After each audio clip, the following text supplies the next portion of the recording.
Hey all, welcome back to my channel Need to Needles.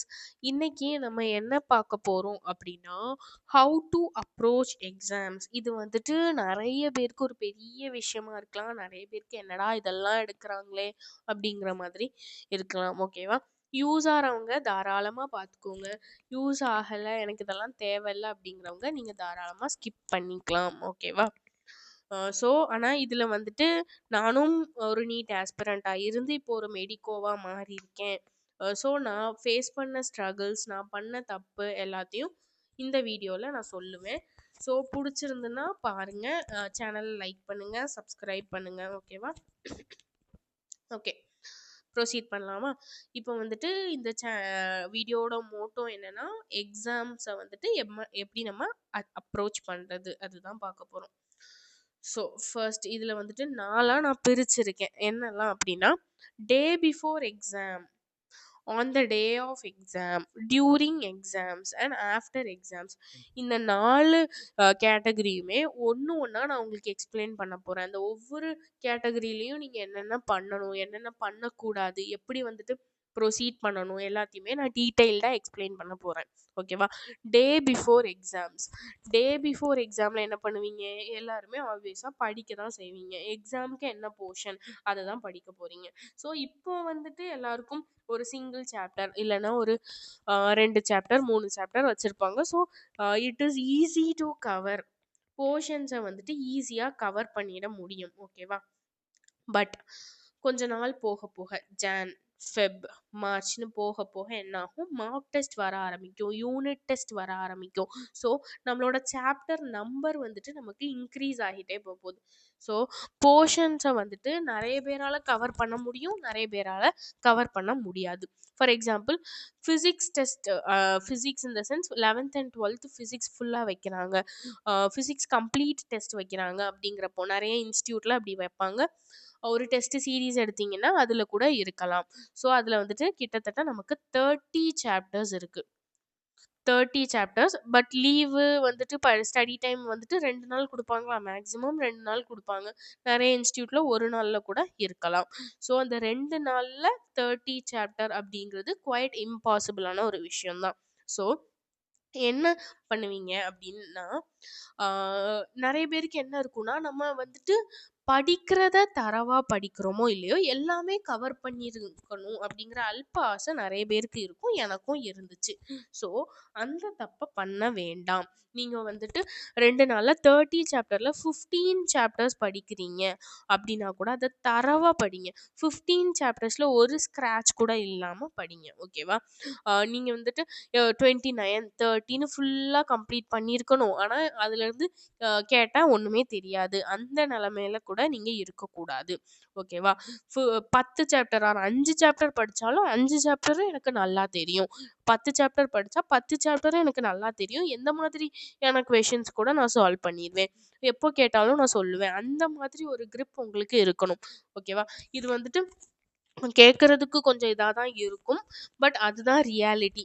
இப்போ வந்துட்டு நீங்கள் 10 chapter படிச்சிருக்கீங்க, மிச்சம் வந்து நமக்கு ஒரு 20 சாப்டர் இருக்கும். அந்த 20ல் ஒரு 10 சாப்டரை நெக்ஸ்ட் டெஸ்ட்டில் கவர் பண்ணுங்கள், மிச்சம் இருக்க 10 சாப்டரை நெக்ஸ்ட் டெஸ்ட்டில் கவர் பண்ணுங்கள். பட் அந்த கடைசி 20 and 30 கவர் பண்ணும்போது நமக்கு அந்த ஃபர்ஸ்ட் படித்த 10 ஞாபகம் இருக்கணும். அந்த மாதிரி வந்துட்டு நீங்கள் படிக்க போகிறீங்க. இதுதான் டே பிஃபோர் எக்ஸாம்.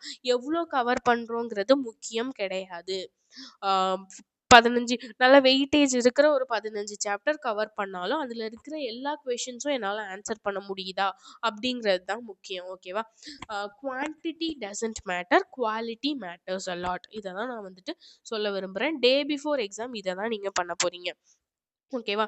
அதுவும் இன்னொன்று என்ன அப்படின்னா, எக்ஸாம் வந்துட்டு நமக்கு ஒரு நெக்ஸ்ட் டே இருக்குன்னா, டே பிஃபோர் த டே என்ன பண்ணுவீங்க எல்லாரும்?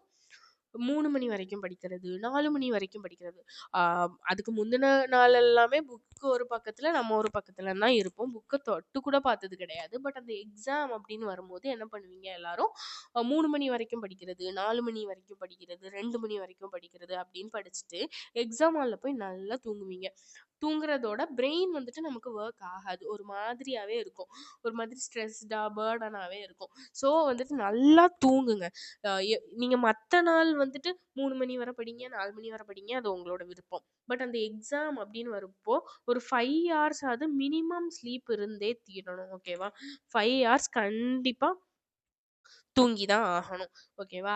அத வந்துட்டு காம்ப்ரமைஸ் பண்ணாதீங்க. அப்போதான் உங்க பிரெயின் ஆக்டிவா இருந்தா தான் எக்ஸாம்ல நல்லா பெர்ஃபார்ம் பண்ண முடியும். நம்ம படிச்சது முக்கியம் கிடையாது. எக்ஸாம்ல போய் நம்ம என்ன பிரசன்ட் பண்றோங்கிறது தான் நம்மளோட மார்க்கா டர்ன் ஆகி இருக்க போது. நம்மளோட மெடிக்கல் காலேஜாவும் டர்ன் ஆகி இருக்க போது. ஸோ என்ன பண்ணுங்க, ஆ சீக்கிரம் தூங்குங்க. ஒரு சஃபிஷியன்ட் ஸ்லீப் இருக்கிற மாதிரி பார்த்துக்கோங்க. ஓகேவா? படிச்ச வரைக்கும் லாபம்னு சொல்லிட்டு போய் மத்ததெல்லாம் கடவுளுக்கு விட்டுட்டு போய் தூங்கிருங்க. ஓகேவா? இதுதான் டே பிஃபோர் எக்ஸாம் நீங்க பண்ண போறீங்க. ஆன் த டே ஆஃப் எக்ஸாம்ல ஃபார் எக்ஸாம்பிள் இப்போ ஒரு 10 மணிக்கு எக்ஸாம் அப்படிங்கிற பட்சத்துல ஒரு ஆ 9:00 வரைக்கும் படிங்க. ஓகேவா? அது வந்து நீங்க ரெடி ஆகுற டைம், எக்ஸாம்க்கு போற டைம் அதெல்லாம் நான் சொல்லல. புக்க வந்து எப்போ லாஸ்ட்டா எக்ஸாம்க்கு முன்னாடி க்ளோஸ் பண்ணணும் அப்டின்னா, ஓகே ஒரு 9:30 வரைக்கும் வச்சுக்கோங்க. 9:30க்கு கண்டிப்பா நீங்க புக்ஸ க்ளோஸ் பண்ணியிருக்கணும். 30 மினிட்ஸ் அ ஒண்ணுமே பண்ணாதீங்க. சும்மா 5 ஸ்டார் சாப்பிடுங்க, டூ நத்திங். ஓகேவா? சும்மா இருந்தாலே போதும். வேற எதையும் பத்தி யோசிக்காதீங்க. எதையும் ரீகால் பண்ணாதீங்க. நெறைய பேர் எக்ஸாம் பெல் அடிச்சதுக்கப்புறமும் புக்க போட்டு புரட்டிட்டே இருப்பாங்க. 1 வருஷத்துல படிக்கிறத நீங்க 1 நிமிஷத்துல படிக்க முடியாது. ஸோ என்ன பண்ணுங்க, அந்த 30 மினிட்ஸ வந்துட்டு 30 மினிட்ஸ் அதிகமா இருந்துச்சுன்னா, ஒரு 15 மினிட்ஸாவது ஒரு ரெஸ்ட் குடுங்க. ஓகேவா? நீங்க ரீகலெக்ட் பண்ணலனாலும் சும்மா யார்கிட்டயுமே பேசாம ஒரு பீஸ்ஃபுல்லா, ஒரு காமா ஒரு இத கொண்டுட்டு வாங்க. ஓகேவா? அது ரொம்ப ரொம்ப முக்கியம். ஆ ஓகேவா? அதுதான் ஆன் த டே ஆஃப் எக்ஸாம்க்கு நான் சொல்லணும். நெக்ஸ்ட் டியூரிங் எக்ஸாம் அப்படிங்கிறப்போ, எக்ஸாம்ல நீங்க என்ன பண்ணணும் அப்படின்னா, கொஸ்டின் பேப்பர் உங்களுக்கு கிடைச்சிருச்சு. பார்க்குறீங்க. ஃபர்ஸ்ட் கொஸ்டின் தெரியல அப்படின்னோன, கை கால்லாம் ஆட ஆரம்பிச்சுரும். அது எனக்கும் நல்லா தெரியுது. ஓகேவா? அந்த ஃபர்ஸ்ட் கொஸ்டின்னால நமக்கு வந்துட்டு எந்த பெரிய லாஸும் இல்ல. ஒரு 180ல 175 தான் வரும் அப்படின்னு நெனச்சுட்டு போயிரலாம். ஓகேவா? செகண்ட் கொஸ்டினுக்கு பாஸ் பண்ணிருங்க. செகண்ட் கொஸ்டினும் தெரியலனா, தேர்ட் கொஸ்டின் அப்படி ப்ரொசீட் பண்ணிட்டே இருங்க. ஒரு கொஸ்டின்ல வந்துட்டு நமக்கு இப்போ தெரியல அப்படிங்கிறது வந்துட்டு ஆ லாபம் தான். பிகாஸ் இத நம்ம கத்துக்க போறோம். இது நமக்கு நீட் எக்ஸாம்ல வந்துட்டு தெரியாம இல்லாம இருக்கிறதுக்கு வந்துட்டு, இப்போ அது வந்து நமக்கு கடவுள் குடுத்துருக்காங்க அப்படின்னு நெனச்சுட்டு, ஃபர்ஸ்ட் கொஸ்டின் தெரியலனா ரொம்ப சந்தோஷப்படுங்க. இப்போ பிராக்டிஸ் டைம்ல நான் சொல்லிட்டு இருக்கேன். ஓகேவா? இதுலருந்து நம்ம புதுசா ஏதோ ஒண்ணு கத்துக்க போறோம் அப்படின்னு நெனச்சுக்கோங்க. இதுதான் டியூரிங் எக்ஸாம். ஸ்ட்ரெஸ் ஆகாதீங்க. என்ன தெரிஞ்சுதோ அத எழுதுங்க. இத ஏன் நான் இப்போ சொல்றேன் அப்டின்னா, டெஸ்ட் சீரிஸ் நெறைய பேர் நெறைய கோச்சிங் இன்ஸ்டிடியூட்ல ஸ்டார்ட் பண்ண ஆரம்பிச்சுருவாங்க. மேபி ஒரு 1 மந்த்ல இல்ல 2 மந்த்ஸ்ல இருக்கும். இப்ப நெறைய பேர் எக்ஸாம் எழுதிட்டு தான் இருப்பீங்க. நான் இத நீட் எக்ஸாம்க்குன்னு சொல்லாம ஏன் இப்போல இருந்தே சொல்றேன் அப்டின்னா, இப்போல இருந்தே பிராக்டிஸ் பண்ணிட்டு வந்தீங்கன்னா தான் நீட் எக்ஸாம்க்கு நமக்கு ஓரளவுக்கு அடாப்ட் ஆன மாதிரி ஒரு ஃபீல் இருக்கும். ஸோ இந்த ப்ரொசீஜர எப்பவுமே ஃபாலோ பண்ணுங்க. இது வந்துட்டு டியூரிங் எக்ஸாம். ஃபர்ஸ்ட் கஷ்டமா தான் இருக்கும். பட் ஸ்டில் நமக்கு வந்து ஓரளவுக்கு அடாப்ட் ஆயிடும். ஓகேவா? நெக்ஸ்ட் ஆஃப்டர் எக்ஸாம் என்ன பண்ணணும்? எக்ஸாம் முடிச்சிருச்சு. மார்க் கால்குலேட் பண்ணிட்டு கொஸ்டின் பேப்பர காத்துல பறக்க விட்டுட்டு போயிரணும். அப்படியெல்லாம் பண்ணக்கூடாது. ஓகேவா? என்ன பண்ணணும் அப்படின்னா, ஆ கரெக்ட்டான கொஸ்டின் நமக்கு இம்பார்ட்டன்ட் இல்ல. தப்பான கொஸ்டின் தான் இம்பார்ட்டன்ட். 10 கொஸ்டின்ல எனக்கு வந்துட்டு 8 கரெக்ட் ஆயிட்டு ஹாப்பி அப்படின்னு விட்டுறக்கூடாது. அந்த 8 நமக்கு முக்கியம் இல்ல. அந்த தப்பான அந்த 2 தான் முக்கியம். ஓகேவா? அந்த 2 ஏன் தப்பாச்சு? இல்ல ஏன் அட்டெண்ட் பண்ண முடியல? ஏன் அன்அட்டெம்ப்டடுக்கு போச்சு? அப்படிங்கிறதெல்லாம் அனலைஸ் பண்ணுங்க. இந்த கன்டென்ட் நம்ம படிச்சிருந்தோம். ஆனாலும் நம்மளால ஆன்சர் பண்ண முடியல. எதனால ஆன்சர் பண்ண முடியல? அப்படின்னு கொஸ்டின் பேப்பர் ரிவிஷன் ரொம்ப ரொம்ப ரொம்ப முக்கியம். கொஸ்டின் பேப்பர திருப்பி அனலைஸ் பண்ணி பார்க்கணும். கொஸ்டின் பேப்பர் தான்ப்பா உங்களுக்கு முக்கியம். நீங்க வச்சிருக்க புக்ஸ் எதுவுமே உங்களுக்கு ஹெல்ப் பண்ண போறது கிடையாது. நீங்க எழுதுற எக்ஸாமும் அந்த கொஸ்டின் பேப்பரும் தான் உங்கள காப்பாத்த போகுது. ஸோ கொஸ்டின் ஏன் நான் அப்படி சொல்றேன்னா, அதுல தான் வந்துட்டு எக்ஸாமோட ஒரு மென்டாலிட்டி இருக்கும். குடுத்த டைம்ல நீங்க கம்ப்ளீட் பண்ற மாதிரி இருக்கும். ஸோ அந்த ஸ்ட்ரெஸ்டான ஒரு சிச்சுவேஷன்ல எப்படி சிச்சுவேஷன ஹேண்டில் பண்றீங்க அப்படிங்கிறது எல்லாமே இந்த எக்ஸாம்ல தான் நமக்கு தெரிய போகுது. ஸோ ஆஃப்டர் எக்ஸாம் என்ன பண்ண போறீங்க? அந்த கொஸ்டின் எல்லாத்தையும் திருப்பி ஒரு வாட்டி சால்வ் பண்ண போறீங்க. ஃபுல் பேப்பர சால்வ் பண்றது தப்பில்ல. பட் அது மார்க் அப்போ டைம் இருக்காது தான். ஸோ இப்போ டைம் இருக்கும் பட்சத்துல நீங்க வந்துட்டு ஃபுல் பேப்பர மறுபடியும் சால்வ் பண்ணா நல்லது. இது வந்துட்டு வேற வேற மெத்தட்ஸ் நமக்கு கிடைக்கும். கொஷின் எக்ஸாமில் ஒரு மெத்தடில் சால்வ் பண்ணியிருப்போம். இன்னொரு மெத்தட் நமக்கு வந்துட்டு எக்ஸாம் முடிச்சதுக்கப்புறம் வரலாம். ஸோ அது மாதிரி பாருங்கள். எரர் நோட் போட முடிஞ்சுதுன்னா போடுங்க.